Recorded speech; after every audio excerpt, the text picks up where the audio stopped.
There are going to be so many things in life you can't control, such as the weather. The good news, however, is that you are always in control of your attitude and effort.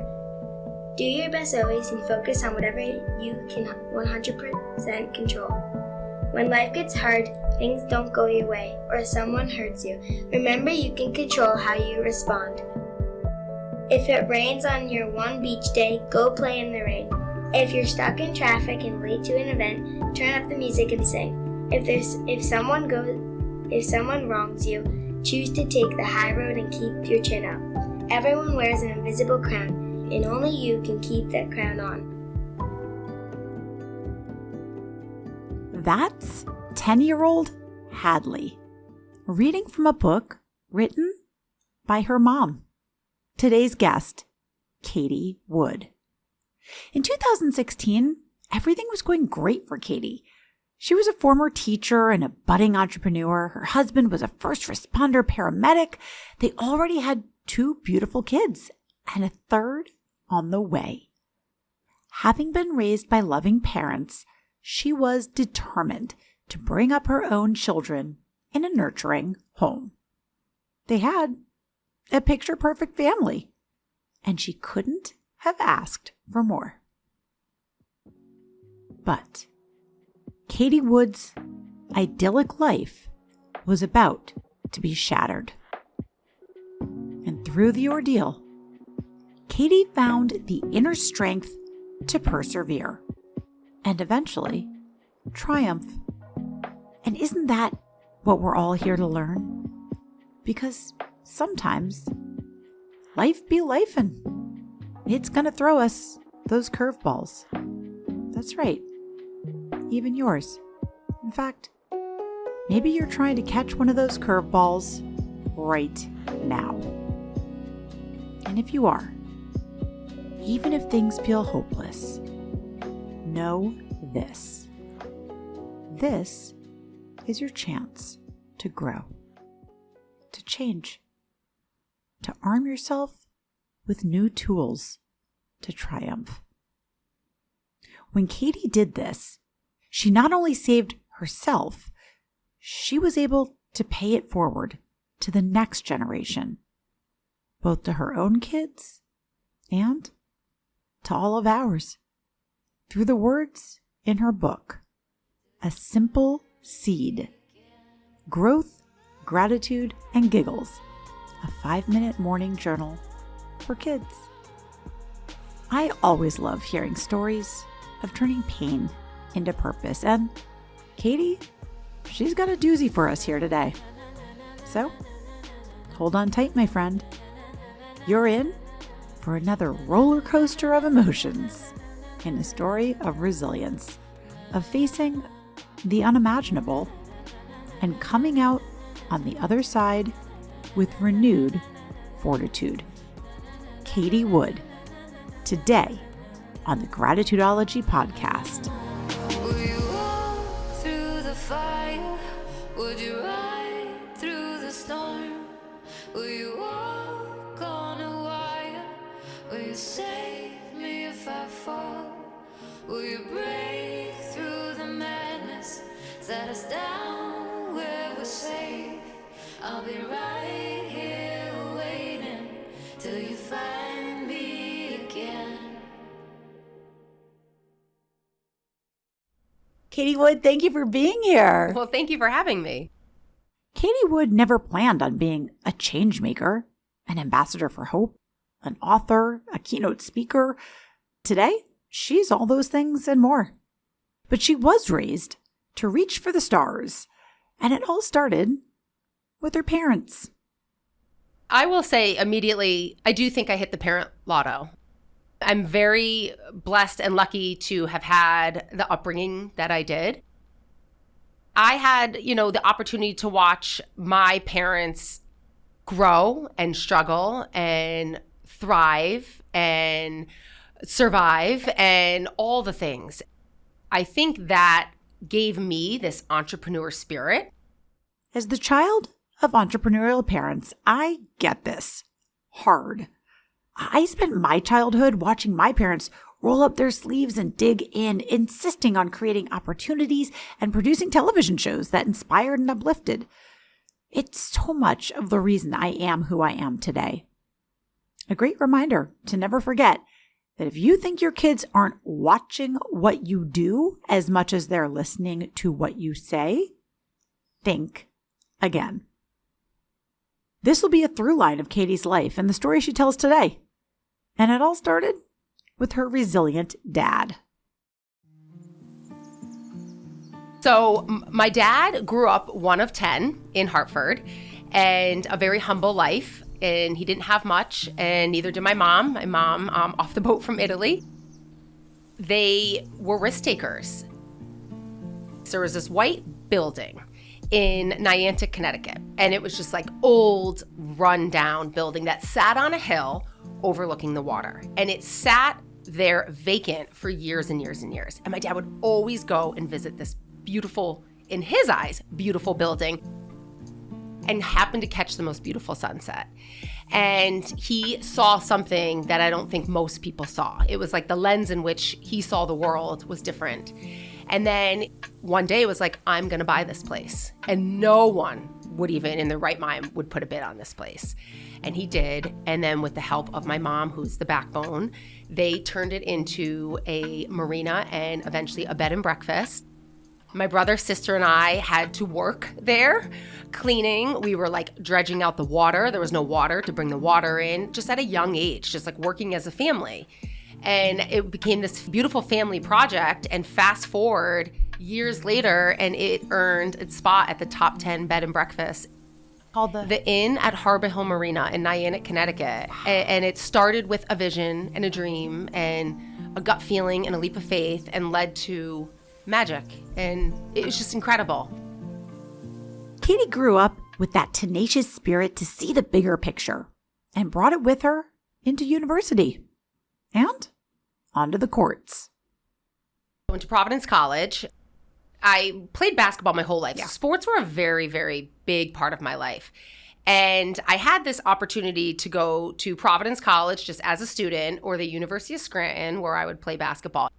Could not decide for the life of me which school to go to. So my dad had me flip a coin. That's how I chose Providence College. It wasn't just her sports and studies that defined this choice as the right one. And I met my husband at Providence. That's right. In one of those sliding doors stories, that flip of the coin would define her life forever. He has just a very humble, beautiful soul. My husband's very into the simple things in life. He's less is more and really brings that energy to our family. Kinds of slows us down. And I feel like I'm similar to you where we're in this go, hustle, grind, gritty mentality, which is a beautiful thing, but it's thank gosh for the balance of the slow down, stop, breathe, chin up. And I met him at Providence College at a bar. He played hockey and I played basketball. And it was a sports night out. And I remember when I met him, I literally told him the day I met him that you're going to marry me one day, which is a wild, bold statement, but also a feeling I had. And sure enough, in his wedding ring, I wrote, I guess I'm always right. So don't forget it.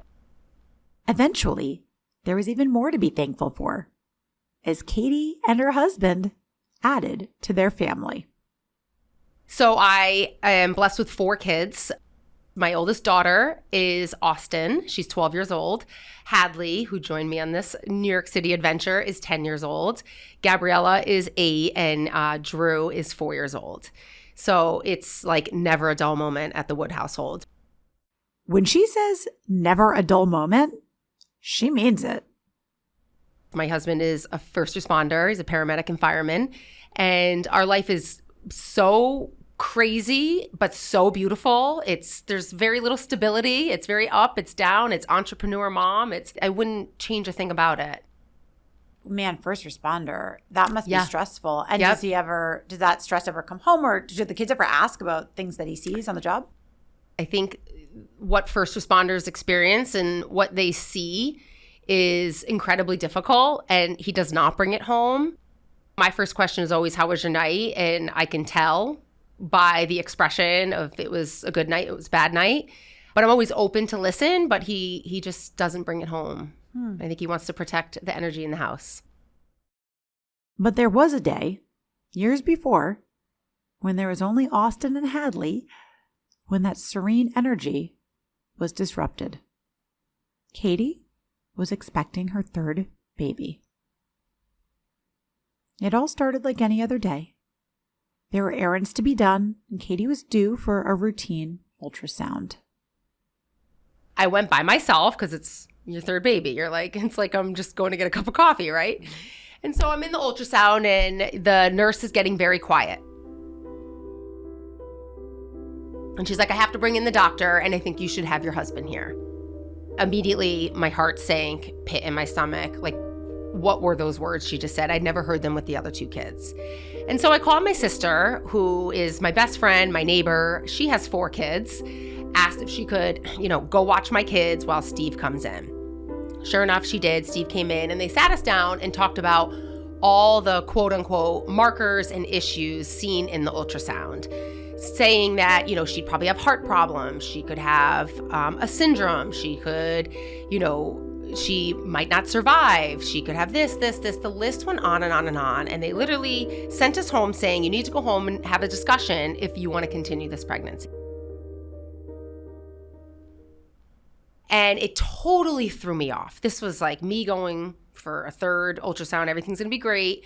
God laughs when you have a plan. Completely slapped in the face. So the interesting thing is, this is a little wild, but when I got home, and I don't share this story too often, but when I got home, my daughter, Austin, was 3 years old at the time, and Hadley was 1. She said something to my sister, and I remember walking in, my sister's face was like white. And she said, look at all the angels in the tree around mommy. My sister didn't tell me till that night. And I remember being like, just the chills down my back, right?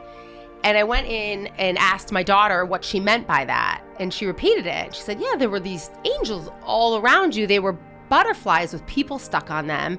And they were every single color. And she's like, they were faint, but so bright. And this is a 3-year-old. And I remember at that point, I looked at my husband and I'm like, this is our baby. Like, this is our baby. And I immediately thought of the angel of Gabriel and named her Gabriella. And let me tell you, this girl is an angel on earth. Our life has been changed because of her. She's made everybody around her better. Her aura and her light is so bright. She has a way of making others just bring joy. Fast forward 2 years of multiple doctor's appointments, we found out she had craniosynostosis. The devastating news confirmed their worst fears.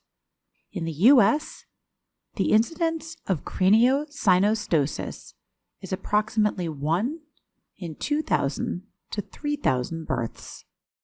Simply put, there are approximately 175 infants born each day with this condition. Which is when the sutures of your skull, they fuse prematurely, not allowing your brain to grow. Some kids have them, a minor one. Gabby had all 4 quadrants were off, which is a very serious surgery. So, at 2, they had a diagnosis for Gabby, and also a long road ahead. Katie was anxious that, at that age, Gabriella would be scared of the operating room, but at the same time, she was at least comforted by the thought that her daughter was probably too young to remember any of it later. Katie dealt with the fears and fraught energy that any mama bear would, and relied heavily on the calm energy from her loving partner. Yeah, so, there is that yin and yang. So he is very calm by nature. And he actually, I really struggled with, in motherhood, we struggle so much with guilt. And I remember when she went into surgery, only one of us could go back and hand her off to the operating room. And I kept saying it should be me, like I'm her mom, I should do this. But at the same time, I looked at my husband and he's so calm. He just has this ability to stay calm in the chaos. where I did not, again, the umbilical cord is never cut. I did not want her to feel what I knew I couldn't control of a racing heart and nerves and stress. And so I passed her to him. He brought her back. We said a little prayer over her, and I think she really went in with a beautiful, calm energy, which was the right move. As a mom myself, I think of the anxiety I have when my child needs a simple blood test and I know there's going to be a finger prick at the doctor's appointment. I can't imagine how difficult it is for the parents out there dealing with serious surgeries. The strength Katie found really hits me in this moment. Thank goodness for Boston Children's Hospital. She endured a 7-hour surgery, blood transfusion. She's 150 stitches from ear to ear that go up and down like this so her hair can grow back properly. But I'll tell you, blind faith at its finest, that was hands down the scariest moment of our life, but the one that really gave us a lot of perspective. Perspective. This is the part of the story that this whole podcast is about. Because sometimes it takes the darkest moments to help us see the bright light. What pulled Katie through at this most desperate hour was stumbling upon an article about the power and benefits of centering your mind in the morning.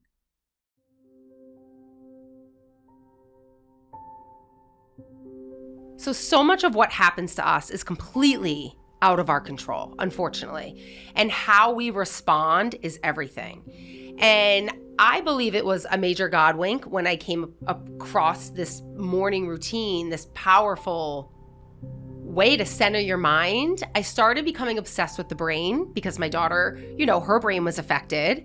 And I started to realize that our brains are so focused on what's wrong, right? They're constantly scanning the world. What's wrong? It is programmed that way, is to protect us. So that is a beautiful thing. But unless you really have this understanding of how the mind works and that you have neuroplasticity, that ability to rewire it and the lens to see the good, and gratitude really is just a perspective shift. When you really start to understand that and focus on it and do the work, I couldn't change what was happening in my life, but I definitely could change my energy, my perspective, my lens, my mind, and the way my heart was feeling. And that all happened with this morning routine of gratitude and self-talk and reading something positive. And that changed so much for me in this journey. The mind, body, spirit, it's all connected. I don't really think there's a right or wrong way to do. This is just what worked for me. And if you say you don't have time for a morning routine, I think you really need a morning routine. And it could be 5 minutes. It doesn't have to be a full hour with candles and incense and all that. For me, it was as simple as finding something powerful, an excerpt, something powerful in a book or whatever, a quick 5-minute read, 2-minute read on reading something positive. It is amazing how your body and your mind will respond to reading something positive. That growth mindset is so real.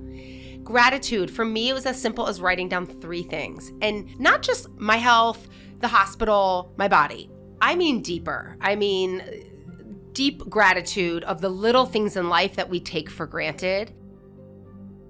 Close your eyes after and imagine never seeing them again. And it will hit you on a deeper level. So simple gratitude practice, self-talk. I'm a very big believer in, what follows your I ams. It's a boomerang. It comes back and follows you. And then the last thing was just, going in, whose day can I make better? I think just being a little more intentional. I do this a lot with my kids now. Whose day can you purposely go make better?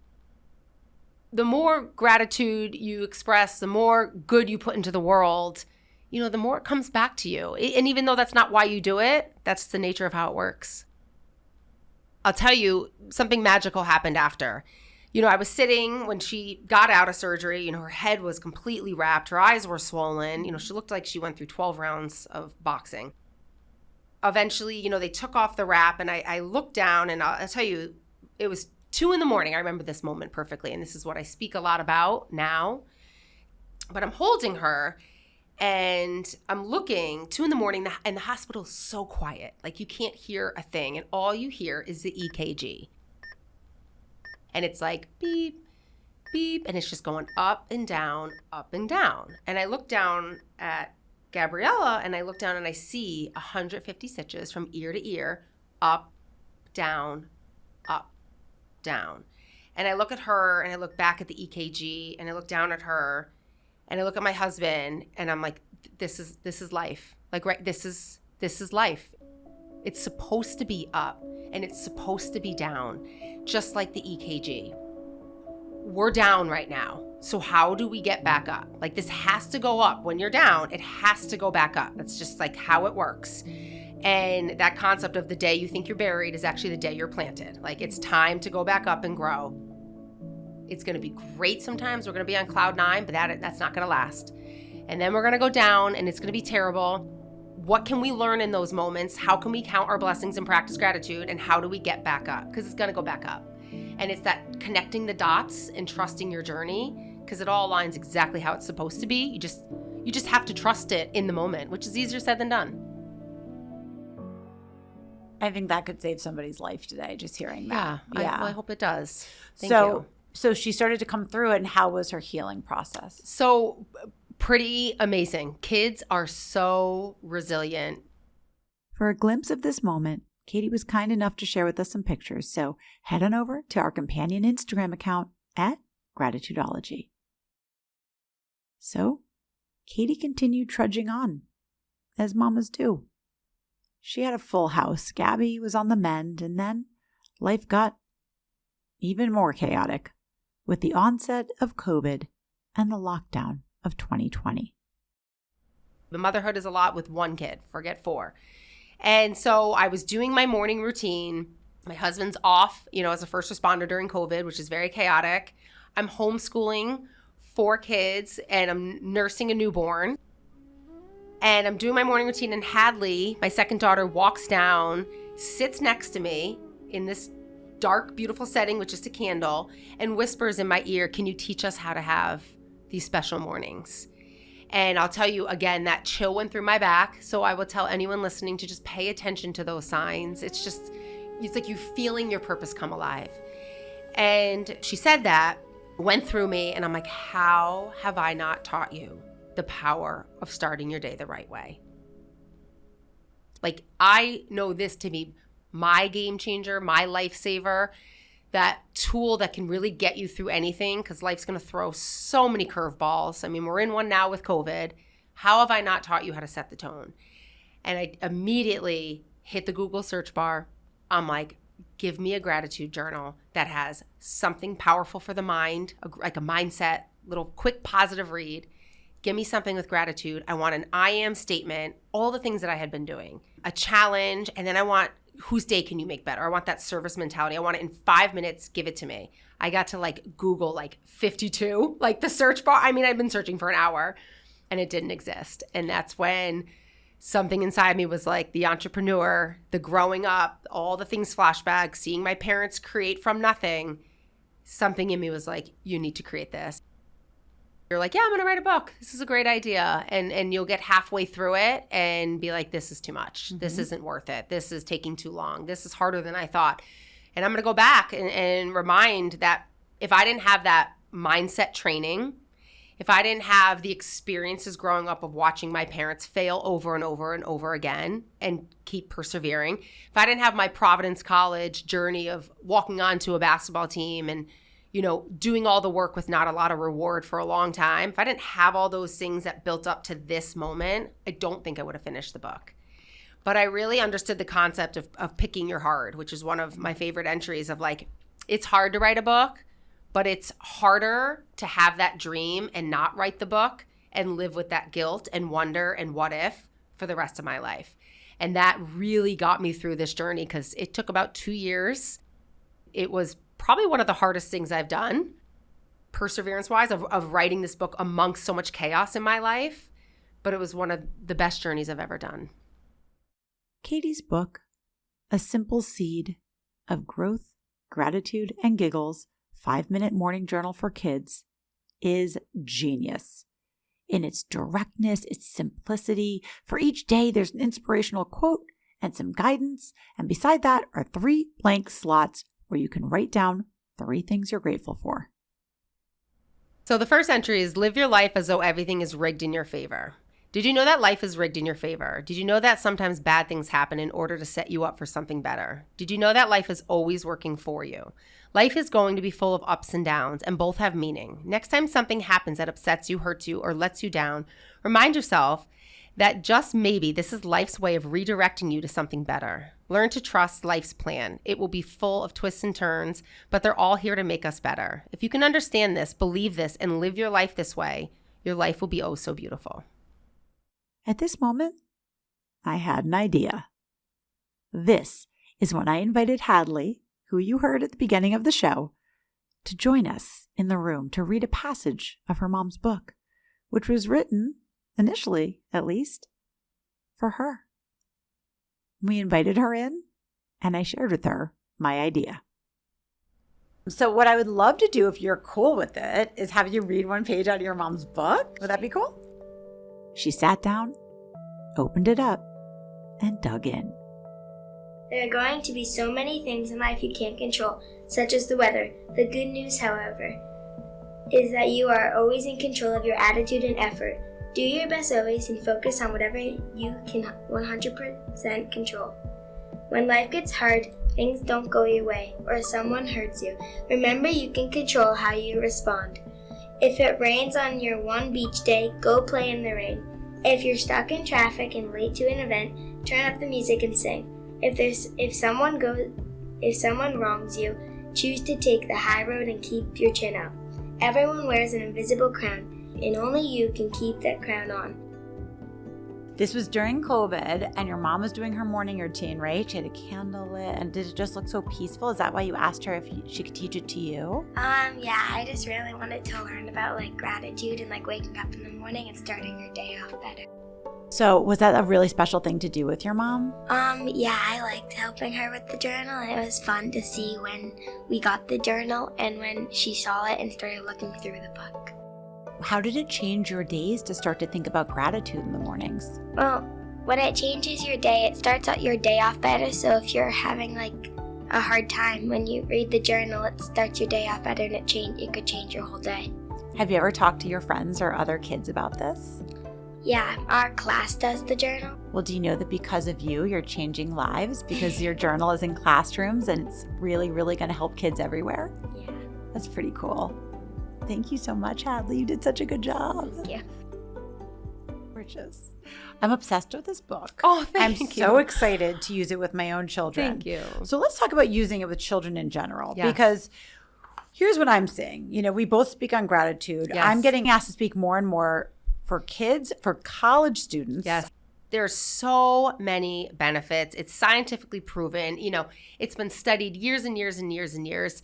I think the biggest thing is that, we know it helps your health. It helps your immune system. It actually physically helps your body. It helps your mood. It helps reduce stress, anxiety. It helps you sleep better, helps build empathy, make better decisions.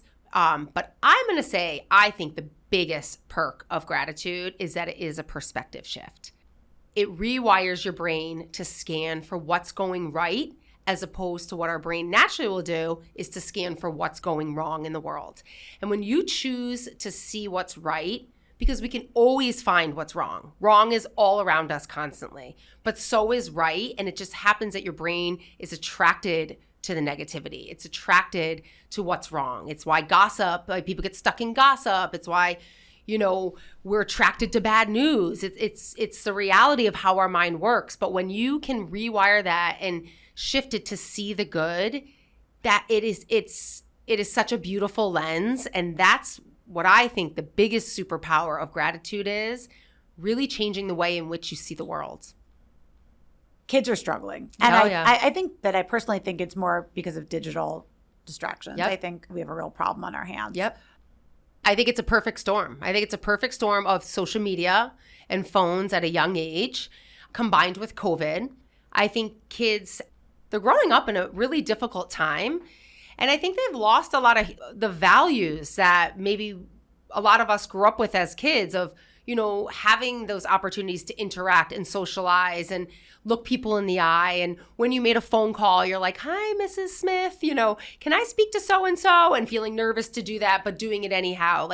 all those skills we probably took for granted and didn't know any different have really brought us very far, where kids don't have those opportunities as much anymore.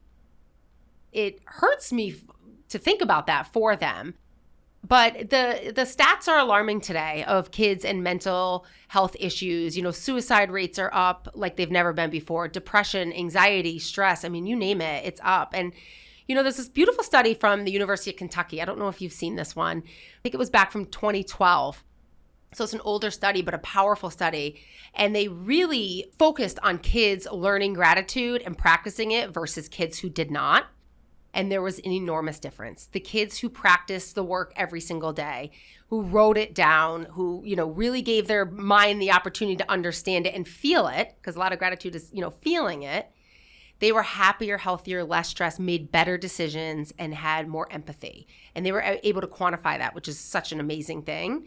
Whereas the kids who didn't were more likely to act out, more aggressive, more sad, more angry, which is, I believe, a lot is their perspective, right? The way in which they're seeing things around them. And I think, in my eyes, the whole concept of a simple seed is, why are we not teaching kids this at a young age? As adults, we spend so much time unlearning, right? The things that maybe we didn't learn, or what you said about your friends, we're starting at this age of like, well, why am I not learning this? And I don't want to have to be in a dark, deep place in order to learn it, right? Like, why are we... Most people who do practice gratitude have really been through the trenches. There's a girl in Canada who uses this book. Her name is Sarah. She's been battling cancer for 1.5 years now. She does a journal every day. And her mom reached out being like, this has completely shifted her perspective on, instead of why me, choose 3, right? Instead of why me, choose 3 things to be grateful for. That mindset shift. And her mom said to me, she's like, why did it take a cancer diagnosis for us to see this? And so the concept of teaching these kids at a young age is planting the seed to give them those strong roots, to have these tools that we all know are proven to help you be happier, healthier, and less stressed, which at the end of the day, isn't that what all of us parents want for our kids? We all share that common bond. We're all crazy busy and we all want the best for our kid. Okay, well, what are we doing about it? What does that look like? How are you teaching that? How are you planting the seed? Most recently, Katie expanded on the idea by inviting schools to participate in her 50/50 National School Gratitude Challenge, sponsored by the Corey Griffin Foundation. Katie was overwhelmed with submissions, but only 50, one from each state, were selected. For the challenge, the school had to incorporate a simple seed into their morning routine. Every teacher received a free journal to document the process of planting those seeds of a grateful mindset. With that mentality of teaching kids to go out and be a little more intentional and spread kindness, kindness doesn't just happen. Kindness takes courage and kindness takes intention. How are you setting the stage for that? What are you telling them or encouraging them to go out and be kind? Because it doesn't just happen. Growth doesn't just happen. Gratitude doesn't just happen. You have to be proactive. You have to plant the seed and help your kids go into the day with this mindset and intention. And that's how it happens. And building those habits at a young age, which I think is the biggest gift we can give them. What's your biggest advice to people who might be struggling to feel gratitude? Because if there's one thing I hear more than anything, it's this pushback, which is, if you had my life, you would understand why I can't be grateful. Sure. So I'm going to go back to what I said and the first entry that I wrote. And it's the concept of living your life as though everything is rigged in your favor by Rumi. And I know that is so difficult. And I know everybody has a story. I have a story. You have a story. You're not going to meet a single person who doesn't have a story. It's part of life's menu, but how you respond and you react and you move forward, that's on you. And if you can, my biggest advice would be, when you are in that, I feel like I'm being buried, right? If you have that mentality, I'm actually being planted. This is where I need to grow my roots. This is where character is built. This is where I get strong. And I need to thank the hard moments, which is so hard to do. But at the end of the day, the word change is in challenge, right? You take the Peloton, you increase the resistance. That's how you get strong, right? The same with weights. We don't grow in the easy moments. We grow when the winds are against us. We grow when the storms come into our life. Trees themselves, their roots only grow when storms hit. They literally have this way of grounding themselves and taking root and standing strong, that when the hurricanes of life and the winds come, that's how they stand strong. And then their roots grow deeper and deeper and deeper. So it's that perspective shift, and the power of gratitude will help you make that perspective shift to see the good when things are so difficult. Because like I said earlier, life is up and down, but when you're down, it has to go back up. You just have to trust it and see it in that moment and learn the lesson, because that's where the lessons are gold and that's where they are hidden. It's a beautiful presentation for a difficult topic, but you make it really simple and attainable, and it's based on your real life experience. Sure. So there's no denying that it's possible. Correct. I think it's understanding how the brain works. That's my biggest thing with teaching kids. Like, instead of teaching kids what to think, let's start teaching them how to think, right? Like, your mind is going to be like, oh no, I don't like this. I want to be in my comfort zone. Sound the alarms, let's hide.